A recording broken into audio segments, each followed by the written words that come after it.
Hey everybody, just here to show you progress I've made on some cased RetroPies that I've put together. I've got a big one here and I've got a little one. I've got a smaller, even smaller one planned, but here's the two I've got so far. So here's the bigger cased one. It's in about I guess about a 15 by 12 or 13 case.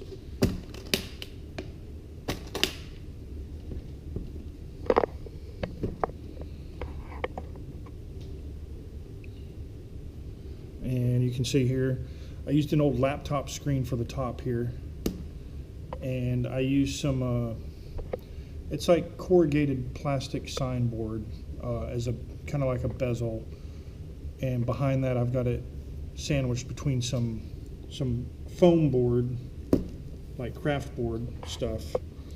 Same thing on the bottom here. It hinges open. You can get to the controllers here. Just using some old PS controllers.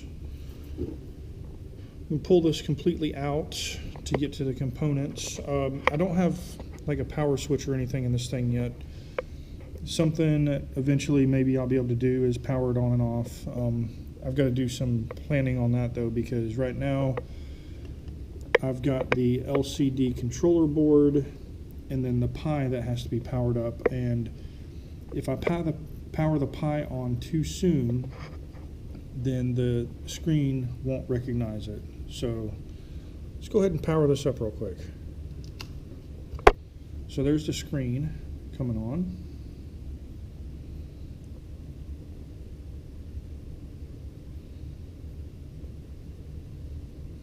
Once I see that HDMI down there on the bottom, I know it's ready. Plug the Pi in.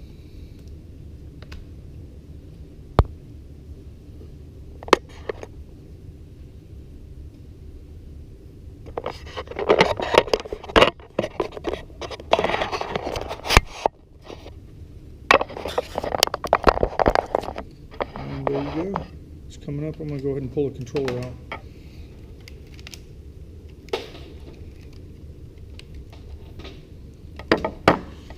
Usually once I get this all powered up, you know, I'll just stick the cover back on here, pull the controllers out that I want, one or two. I'm probably going to get some USB splitters, a pair of them, for the little ports on the side here. I got a little 2-port coming out, and if I run 2 splitters on each one of those, or a splitter on each one of those, I could theoretically do 4 controllers. So let me plug this in real quick.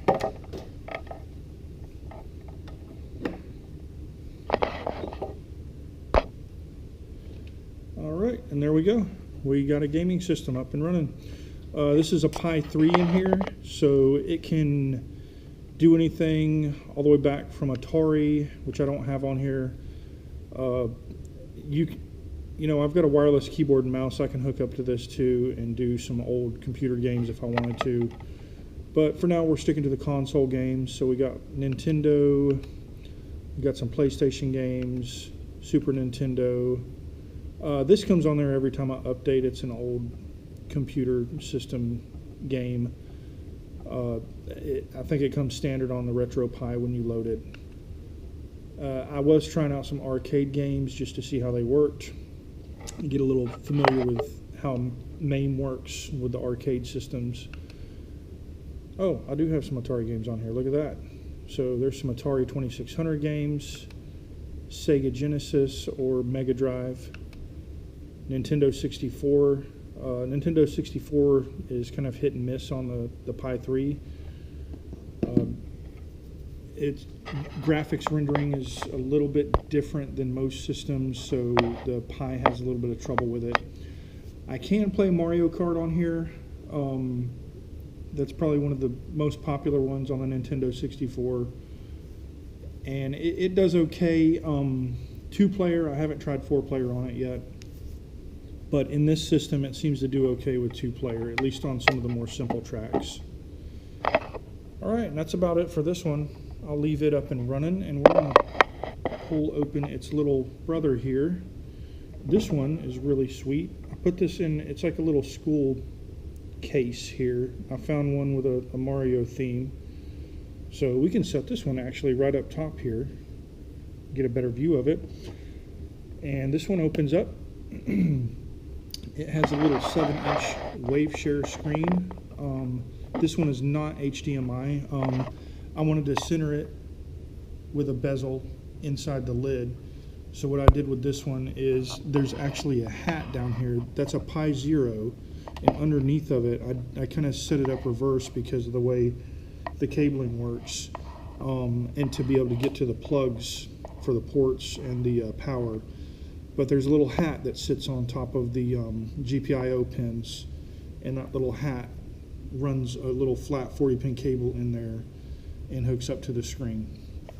So Pi Zero, this is the wireless version.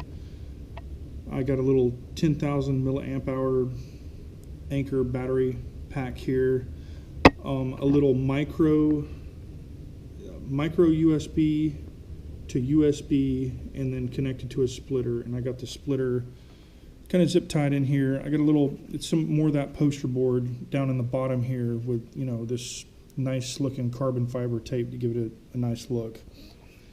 So anyway, this one, all we need to do with this one, oh, one other thing about this one, I'm still working on whether or not I can get sound to work on this. I'd really like to be able to do it with a little Bluetooth speaker. I don't know if it's going to be possible, but because I'm using the hat, I can't do the standard method of outputting sound without HDMI. So there's a couple of options I have, one using HDMI and a Super VGA with sound output. I don't know if it would work. I don't even know if I have enough room in the case. And the other method is to try to figure out if there's a way to enable a Bluetooth speaker through the Pi Zero. I don't know if it's going to be possible. So this one unfortunately does not have sound right now. So let's go ahead and power this one on. Because the case is so tight and the USB pretty much you can't unplug in the case, I've just got this kind of looped around and we just plug it directly into the Pi here. So we'll get that going. And you can see the screen coming on there. And while that's powering up, let me go ahead and get the... I'm using Super Nintendo controllers with this because this one doesn't have anything above Super Nintendo on it. And Super Nintendo controllers should be enough for this. So we'll plug this into one of the splitter ports. You can see I've pretty much got them otherwise set up identically.